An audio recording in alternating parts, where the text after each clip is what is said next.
अम्मा बाद फ़अऊज़ु बिल्लाहि मिनश्शैतानिर्रजीम बिस्मिल्लाहिर्रहमानिर्रहीम फ़ला वरब्बिक ला युमिनून हत्ता युहक्किमूक फ़ीमा शजर बैनहुम थुम्म ला यजिदू फ़ी अनफुसिहिम हरजन मिम्मा क़ज़ैत व युसल्लिमू तस्लीमा। सदक़ल्लाहुल अलियुल अज़ीम। दुरूद शरीफ पढ़ो। अल्लाहुम्मा सल्लि अला सय्यिदिना व सनदना व हबीबना व मौलाना मुहम्मदनिन नबिय्यिल उम्मिय्य व अला आलिहि व बारिक व सल्लिम अलैहि बिअददि कुल्लि मालूमिन लक दाइमन अबदा। अल्लाह तबारक व तआला जा तव्हां असांजे मथां अणगणिया करम ऐं एहसान आहिनि जो अल्लाह रब ज़ुल जलाल तव्हां असांखे इशा जी निमाज़ बा जमात नसीब फरमाई ऐं उन खां पोइ क़ुर पाक जे हिन बाबरकत दर्स क़ुर जे महफ़िल में वेहण जी तौफ़ीक़ बि इनायत फरमाई। गुज़िरियल आयतुनि में अल्लाह तबारक व तआला रसूलुल्लाह सल्लल्लाहु अलैहि वसल्लम जन जे इताअत जे मुतालिक़ बयान फरमायो हो। उन बयान जो ख़ुलासो ज़ला हिन तरह हुयो त असां पंहिंजा पैगम्बर सॻोरा इन जे करे ई मोकिलींदा आहियूं त असांजा नबी असां जूं ॻाल्हियूं तव्हां ताईं पहुचाइनि,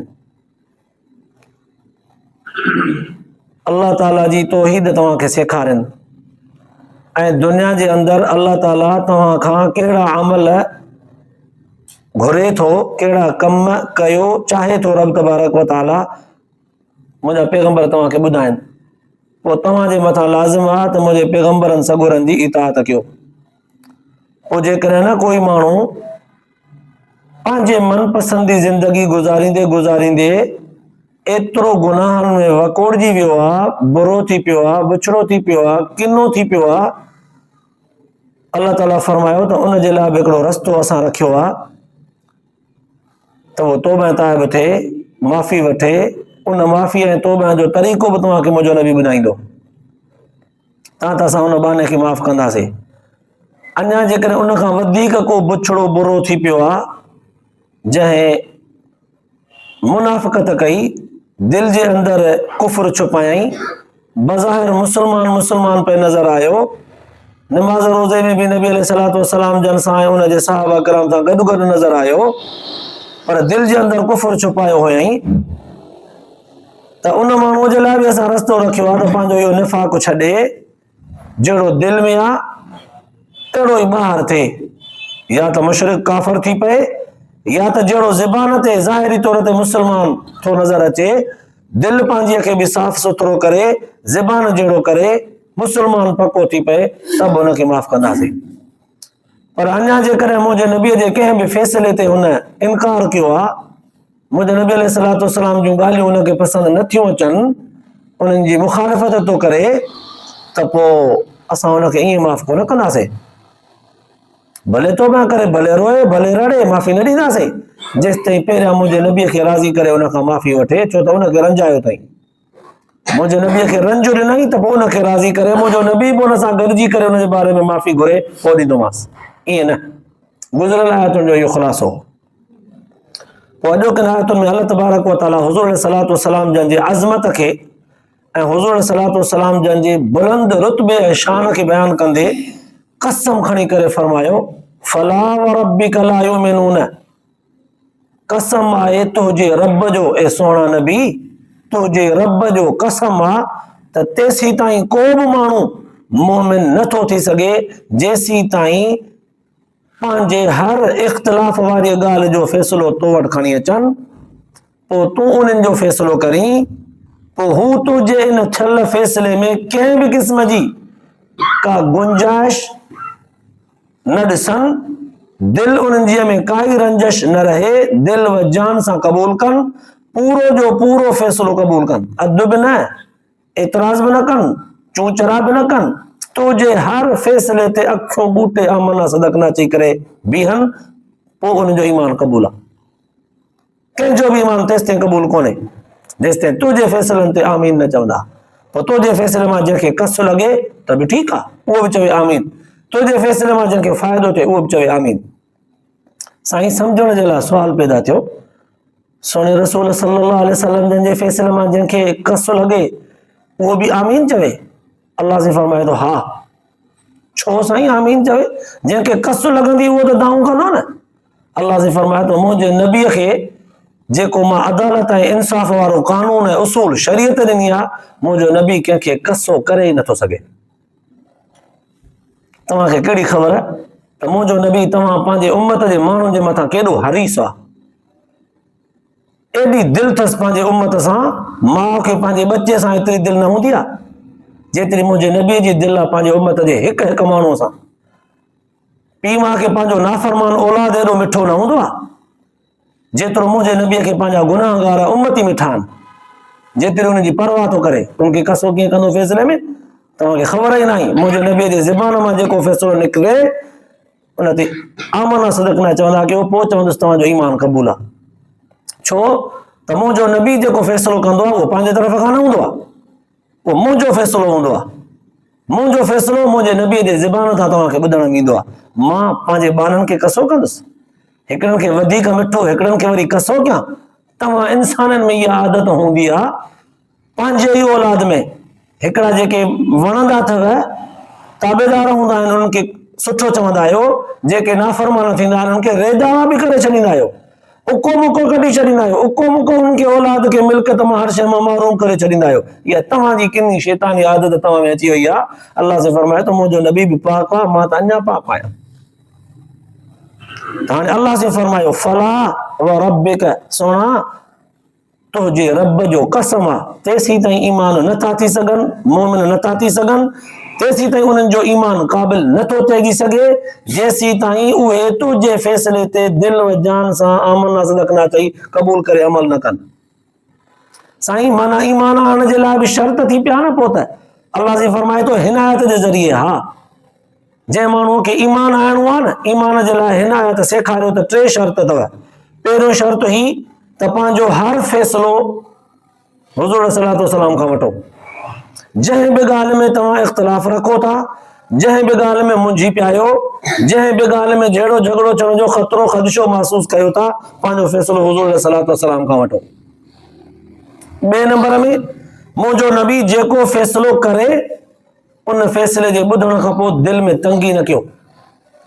जे तव्हांजे दिलि जे अंदरि को बि गुंजाइश रंजश नज़र अचे थी त फैसले में मूंखे कस लॻी आहे, थोरो बि तव्हांजे चेहरे तव्हांजे दिलि ते रू रू आयो, अल्लाह से फरमाए त तव्हांजो ईमान मूंखे कोन थो खपे। ॿिए नंबर ते शर्त इहो आहे त मुंहिंजे नबीअ जे फैसले ते तव्हांखे ज़रे बराबरि बि रंज न थिए, तव्हांजे दिलि में काई तंगी महसूस न थिए, सफ़ा सफ़ाईअ सां दिलि जे सचाईअ सां क़बूलियो। टे नंबर ते इहो आहे त फैसलो पूरो जो पूरो क़बूल कयो। वयो सल्लिमो तस्लीमा, फैसले जी हिकिड़ी ॻाल्हि चओ त हा फैसले में ही तरफ़ जेको बयानु कयो वियो उहो त सही आहे, ही पासो सही कोन्हे, अधु फैसलो सही मञो, अधु में वरी शक शुबो कयो, या कंहिं हद ताईं ज़ाहिरी तौर ते त माण्हुनि जे करे हाओ कयव, पर दिलि जे अंदरि वरी तव्हांखे रंज उहो बाक़ी हुजे, पोइ जेकर तव्हां खां पुछिजे त भाउ उते त फैसलो मञे आई, हिते अचे वरी किरो थो करे इनकार थो करी, पोइ तव्हां चओ त न भाउ उते हुज़ूर जन जे अदब एतिराम जे करे मां हाओ कई, बाक़ी मूंखे क़बूल कोन्हे। अल्लाह से फरमाए थो अहिड़ो रवैयो तव्हांजो मूंखे कोन थो खपे, अहिड़ो रवैयो रखंदो त तव्हांजो ईमान ई मूंखे कोन थो खपे। 3 शर्त ॿुधाया विया, फैसलो मुंहिंजे नबीअ खां वठो, मुंहिंजे नबीअ जे फैसले में ज़रे बराबरि बि रंजश तव्हां में न हुजे, ऐं फैसलो पूरो जो पूरो क़बूल कयो। 3 शर्त हूंदा तव्हांजो ईमान क़बूल आहे, जेकर ईअं कोन्हे त तव्हांजो ईमान बि असां वटि कोन्हे। हाणे इहे 3 बज़ाहिर ॼण त ॾिसण में आयो त गुज़िरियल आयतनि में जेके मुनाफ़िक़नि हुज़ूर सल्लल्लाहु अलैहि वसल्लम जन जे फैसले मुबारक खे ठुकराए करे रवश ज़ाहिर कई, उन रवश खे रद्द करण जे लाइ क़ुर पाक जे हिदायत ॼण त ॿुधायो त मुंहिंजे नबीअ जे फैसले खां सवाइ कोई फैसलो न कंदो। सम्झण जे लाइ हिकिड़ो सुवाल पैदा थियो, साईं क़ुर पाक असांजे अखियुनि जो ठार आहे, असांजे लाइ सभु कुझु आहे। क़ुर पाक न अॼोकी आयत जे अंदरि 3 शर्त ॿुधाया त पंहिंजो हर फैसलो हुज़ूर सल्लल्लाहु अलैहि वसल्लम खां वठो। साईं हुज़ूर सल्लल्लाहु अलैहि वसल्लम जन खां फैसलो त उन ज़माने जा माण्हू वठी सघनि पिया, हुज़ूर जन उन्हनि जे विच में मौजूदु आहे। अॼु असांजे विच में त हुज़ूर जन मौजूदु कोन्हनि, असांजो मसइलो जेकॾहिं उलझी पवे कोई बि त असां फैसलो कंहिंखां वठूं? क़ुर त चवे थो ईमान क़बूल ई तॾहिं जॾहिं नबीअ खां फैसलो वठो। नबी साईं त उन ज़माने में हुया उन ज़माने जा माण्हू इन ॻाल्हि ते आयत ते अमल कनि फ़ैसिलो वठनि त सही हो, न पिया वठनि त भई ईमान क़बूल कोन हो। अॼु त नबी जन आहिनि ई कोन, असां फ़ैसिलो कंहिंखां वठूं? सम्झण जे लाइ सुवाल आहे, सम्झ में आयो? जवाबु हुनजो ई आहे। उलमा मुहद्दिसीन लिखियो आहे त हुज़ूर सलातो सलाम जन पाण बज़ाते ख़ुद जिस्मानी तौर ते त मौजूदु कोन्हनि, हुज़ूर सलातो सलाम जन रूहानी तौर ते शरीयत सॼी जो सॼी साफ़ शफ़ाफ़ शरीयत जो तरीक़ो, शरीयत जी तालीम, क़ुरान मुकम्मल, हदीस मुकम्मल ऐं उन हदीस ऐं क़ुरान ते अमल करण वारा जवान मुकम्मल तौर ते पोयां ॾेई विया आहिनि। सहाबी सॻोरा पाण 1.25 लख सहाबी सेखारे आलिम करे ॾेई विया। वरी उन्हनि वटां ताबई सिखी करे वॾा आलिम बणिया, उन्हनि वटां तबा ताबई सिखी करे वॾा आलिम बणिया। उन खां पोइ ईअं वॾा मुहद्दिस, वॾा फ़क़ीह, वॾा मुफ़स्सिर, वॾा शेखुल हदीस, आहिस्ते आहिस्ते दुनिया जे कुंड कुर्श ताईं उन्हनि वारी तालीम सॼी पहुची वई। त हुज़ूर सलातो सलाम जन जिस्मानी तौर ते त हर घर, हर चौक चौराहे ते ज़ाहिरी तौर ते त ॼण कोन्हनि के, पर हुज़ूर जी रूहानी तालीम हर चौक चौराहे ते हर आलिम, हर हाफ़िज़ जे सीने में मौजूदु आहे। तव्हांजो कोई बि मसइलो इख़्तिलाफ़ थी पवे, हुज़ूर जे शरीयत खां हल करायो। पोइ शरीयत जो जेको जेतिरो वधीक माहिर हुजे मसइलो उन ॾे खणी अचो। जेको आलिम हुजे, जेको क़ुरान सां गॾोगॾु हदीस जो ॼाणू हुजे, क़ुरान ऐं हदीस सां गॾोगॾु फ़िक़ह खे चङी तरह ॼाणींदड़ हुजे, फ़िक़ह सां गॾोगॾु फ़ैसिलनि ऐं अदालती निज़ाम खे परखींदड़ हुजे ऐं माण्हुनि जे रवश खे, माण्हुनि जे चालाकियुनि खे, माण्हुनि जे हर्ज़ सराहनि खे, ॻुझल साज़िशुनि खे, जेके लिखियल साज़िशूं हूंदियूं आहिनि ॻुझूं, उनखे माण्हू समझदार सम्झंदड़ हुजे, अहिड़े आलिम वटि अचे पंहिंजा फ़ैसिला करायो, ॼण त उहो बि फ़ैसिलो मुंहिंजे नबीअ जो फ़ैसिलो आहे। सवाल जो जवाबु मुकमल थी वियो। हाणे ॿिए नंबर में सुवाल साॻो, साईं हुज़ूर सल्लल्लाहु अलैहि वसल्लम जन जे फ़ैसिले में त क़ुरान पाक चयो त तव्हांजे दिलि में काई रंजिश न रहणु घुरिजे। जे रंजिश रखेव हुज़ूर जे फ़ैसिले खां पोइ बि त पोइ तव्हांजो ईमान क़बूल कोन्हे। अॼु जेकॾहिं को आलिम फ़ैसिलो करे पोइ उन्हनि जे फ़ैसिलनि में त हेॾे होॾे या कोर्ट या जज या वॾा अमीन जेके असां चूंडियूं था, उन्हनि जे फ़ैसिलनि में त थोरो हेॾे होॾे फ़ैसिलो लड़ी वञे थो। अल्लाह से फरमाए थो कानून तव्हांखे बि मां ॾिनो आहे। जवाबु हिनजो, सुवाल सम्झ में आयो? जवाबु हुनजो ई आहे त कानून तव्हांखे मां क़ुरान ऐं हदीस जी सूरत में हर हिकु माण्हूअ ताईं साफ़ सुथरो पहुचाए ॾिनो आहे। तव्हां पाण बि त एतिरा ॼट ऐं जाहिल न हुजो न, तव्हांखे बि थोरी घणी क़ुरान हदीस जी ॼाण हुजे। पोइ तव्हां क़ुरान हदीस जी रोशनीअ में पंहिंजे तालीम मुताबिक़ उन आलिम जे फ़ैसिले खे बि परखियो त हिन शरीयत जे फ़ैसिले खे इन बुज़ुर्ग वाकई क़ुरान हदीस जे रोशनीअ में कयो आहे या थोरो लाड़ियो आहे। जे क़ुरान हदीस जे रोशनीअ में आहे त पोइ तव्हांजे लाइ ईअं ई इहो फ़ैसिलो हैसियत रखे थो जीअं मुंहिंजे नबीअ जो फ़ैसिले जी हैसियत हुई। पोइ तव्हांखे इतराज़ न हुजणु घुरिजे, भले कस लॻे, पोइ तव्हांखे दिलि में रंजिश न हुजणु घुरिजे, भले कस लॻे, हड़ वञे हली। पर जेकॾहिं फ़ैसिलो लड़ियल आहे त तव्हां हुन में दावा करे सघो था त साईं फ़ैसिलो असां तॾहिं मञींदासीं जॾहिं शरीयत जे मुआफ़िक़ हूंदो। फ़ैसिलो असांखे शरीयत जे मुआफ़िक़ नज़र नथो अचे, भेटे ॾियो शरीयत सां, क़ुरान हदीस सां पंहिंजो फ़ैसिलो भेटे ॾियो, असां मञींदासीं। फ़ैसिलो क़बूल तॾहिं कंदासीं जॾहिं शरीयत जे मुआफ़िक़ हूंदो। शरीयत जे मुआफ़िक़ न आहे, न मञींदासीं। क़ुरान सेखारे थो। हाणे इहो बि रस्तो निकिरी आयो त पंहिंजो फ़ैसिलो पाण में बि माना हर माण्हू में एतिरी ॼाण हुजे। क़ुरान पाक जी तालीम ॼण त इहा तक़ाज़ा थी करे त कोई एॾो वॾो ॼट ॼटा टीच जाहिल हुजे ई न जो उनखे कोई अहले इल्म माण्हू फ़ैसिले में लोड़े वञे काॾहें। माना हर माण्हूअ खे तलबुल इल्म फरीज़तुन अला कुल्लि मुस्लिमिन औ मुस्लिमतुन। हर मुस्लमान मर्द औरत खे एतिरी इल्म जी तलब करणु ज़रूरी आहे जेतिरो ज़िंदगी में हुनखे ज़रूरत आहे। हर माण्हू एतिरो ॼाणू हुजे। पोइ अहिड़ो ॼाण वारो माण्हू कंहिं फ़ैसिले में वेहंदो त कंहिं फ़ैसिले करण वारे हकम खे, काज़ीअ खे फौरन सम्झी वेंदो त फ़ैसिलो लड़े ई थो, लड़ी वियो। फौरन उते तव्हां कजे त साईं फ़ैसिलो लड़े पियो, फ़ैसिलो हिकु पासे झोल पियो खाए, असां हिन ॻाल्हि में फ़ैसिले जा पाबंद न हूंदासीं। पोइ बाक़ी ॾंडे जे ज़ोर ते वञी रहणो आहे, ॾंडो शरीयत कान्हे। हा, शरीयत फ़ैसिलो करे छॾियो, पोइ बि जेकॾहिं माण्हू उन शरीयत जे फ़ैसिले में जेको साफ़ शफ़ाफ़ फ़ैसिलो आहे पोइ बि उन में हरू भरू बि गुंजाइश रखी करे इनकार थो करे, पोइ शरीयत चवे थी त ॾंडे सां हाणे हुनखे मञाइबो। फ़ैसिलो सही आहे त ग़लति फ़ैसिले ते शरीयत इजाज़त नथी ॾे ॾंडे खणण जी। टी सूरत इहा हुई त पूरो जो पूरो फ़ैसिलो हुज़ूर सल्लल्लाहु अलैहि वसल्लम जन जो मञणु घुरिजे। उन में ज़रे बराबर बि गुंजाइश कमी को कसाईअ जी न रखिजे, पूरो पूरो मञिजे। अधूरो मञिजे, अधूरो वरी अधो गाबरो फ़ैसिलो ईअं न कजे।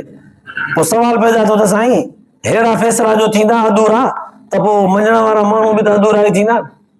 शरीयत हुनजो जवाब साॻियो ई ॾिनो, फ़ैसिलो तव्हां अधूरो वठो ई न, फ़ैसिलो पूरो वठो, फ़ैसिलो पूरो वठो बि अमल बि पूरो कयो। हुनजो मिसाल थोरो मां हीअं ॾियां।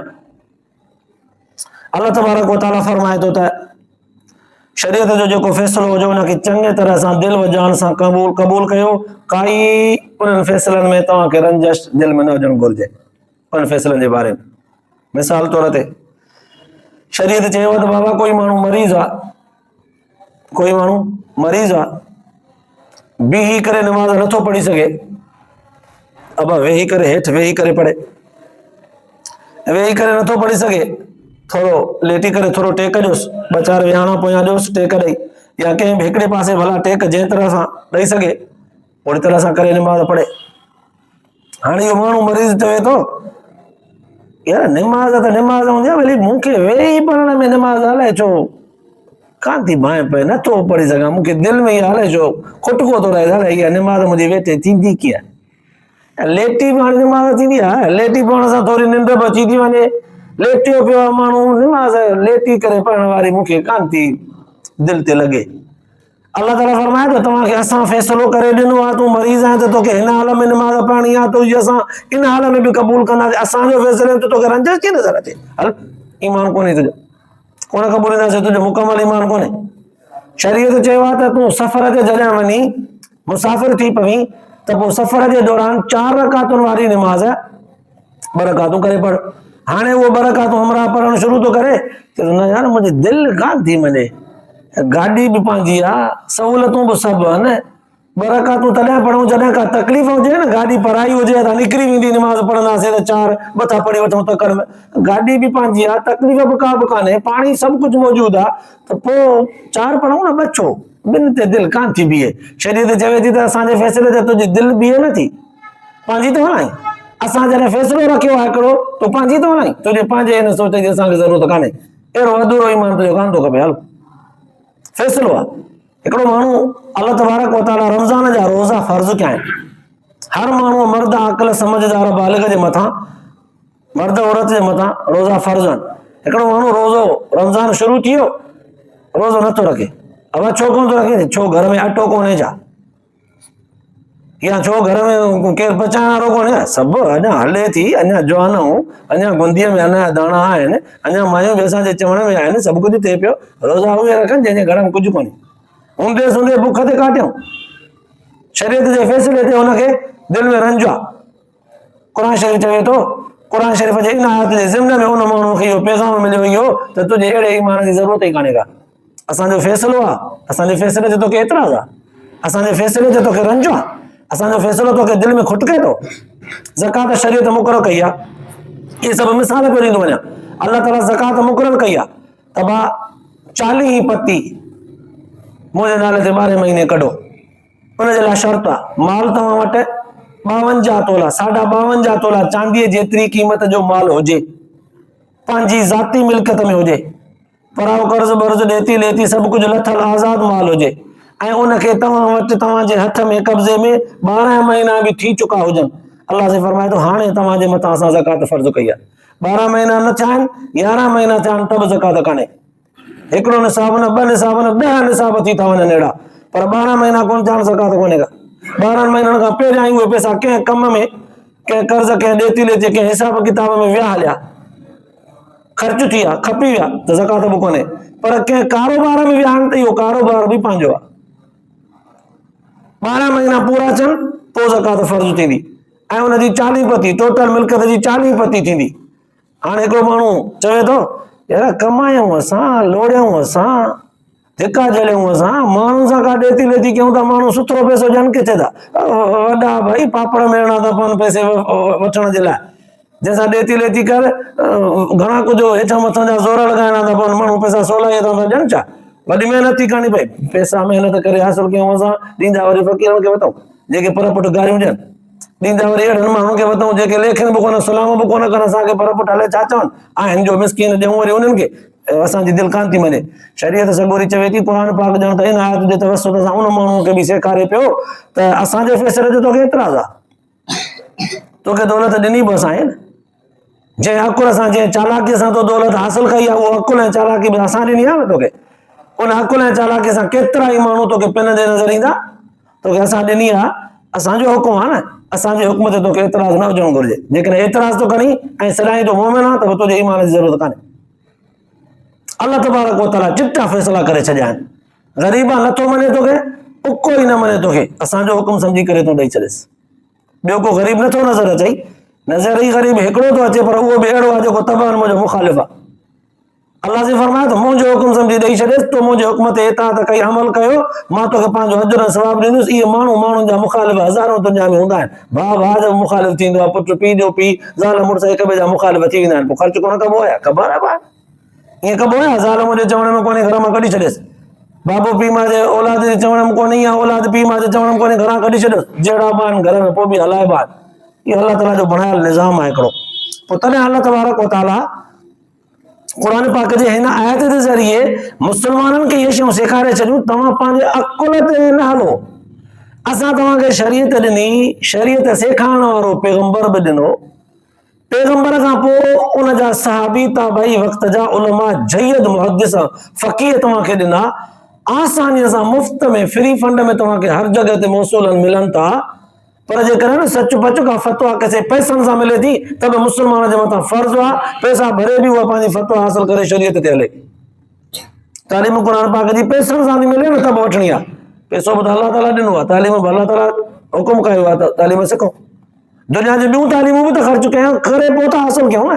दीन जी तालीम बि ख़र्च सां मिले थी त बि वठबी।